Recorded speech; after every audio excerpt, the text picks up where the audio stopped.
المتابعة، أنا برحب بيكي معايا، مبسوطة إن احنا بنعمل انترفيو بعد الافتتاح، كنا مع بعض أول مرة.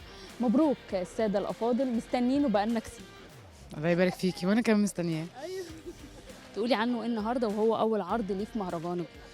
والله انا مبسوطه قوي ان الساده الافاضل بيتعرض في مهرجان الجونه، لانه بتقييم الناس والنقاد والصناع هو مش فيلم، هو فيلم كوميرشال جدا، فيلم تجاري جدا، فيلم كوميدي، مش من نوعيه الافلام اللي ممكن تبقى فيلم مهرجان.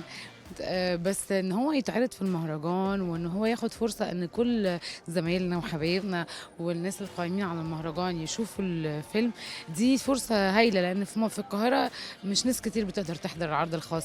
فانا مبسوطه قوي انه كل الاعلاميين هنا وكلكم هنا وكل الفنانين وكل النجوم وكل الصناع والناس القائمين على المهرجان، فدي حاجه بسطاني طبعا جدا ان العرض الخاص بتاع الفيلم في المهرجان.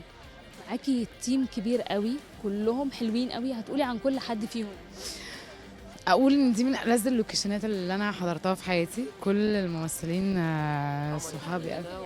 في حد داخل يعني؟ وحضرتك ادائك ما شفتش الفيلم بس ادائك رائع، وطبعا حاجه تحفه، وبوظت لك الانترفيو انا عارف. لا انت بوظ بس براحتك. يعني يعني فنضرب بقى بعدين. لا مش هتتضرب.